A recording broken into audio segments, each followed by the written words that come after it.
বন্ধুরা, সিগন্যাল ছাড়াই রেল লাইনে চলছিল কাজ, এরপর হলো বিপত্তি।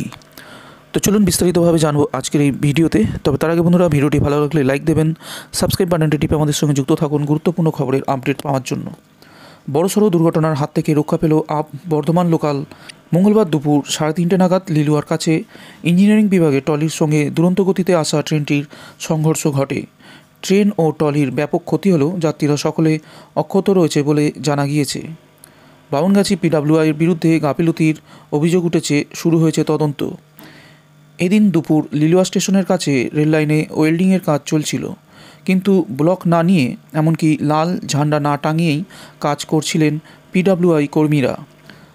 ট্রলিটি ইঞ্জিনিয়ারিং মালপত্র সমেত আপ লাইনে রেখে কাজ করছিল কর্মীরা। কোনো সিগন্যাল ছাড়াই রেল লাইনের ওপর চলছিল কাজ। এমন সময় থ্রু বর্ধমান লোকাল চলে আসে ওই লাইনে।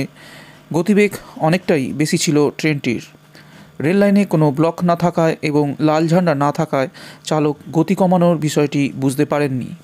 এই পরিস্থিতিতে ট্রেনটিকে দ্রুতগতিতে আসতে দেখে কর্মীরা দৌড়ে নিরাপদ দূরত্বে চলে যান, কিন্তু মালপত্র ভর্তি ট্রেনটি রেল লাইন থেকে সরানোর সুযোগ পাননি। ফলে বর্ধমান লোকাল সজোরে ধাক্কা মারে ট্রলিটিতে। তাতে ট্রলি দুমড়ে মুচড়ে বহুদূরে ছিটকে পড়ে। ট্রেনটির ইঞ্জিনের ক্ষতি হয়েছে বলে জানা গিয়েছে। দুর্ঘটনার পর বেশ কিছুক্ষণ দাঁড়িয়েছিল ট্রেনটি, পরে ফের রওনা দেয়।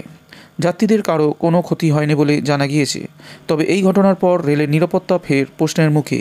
কেন পিডব্লিউআই ব্লকে না নিয়ে কাজ করছিল, কেন লাল ঝান্ডা ও লাইনে লাগিয়ে সতর্কতা দেওয়া হয়নি, এইসব প্রশ্নের উত্তর খুঁজতে রেলের তরফে তদন্ত শুরু হয়েছে বলে জানা গিয়েছে।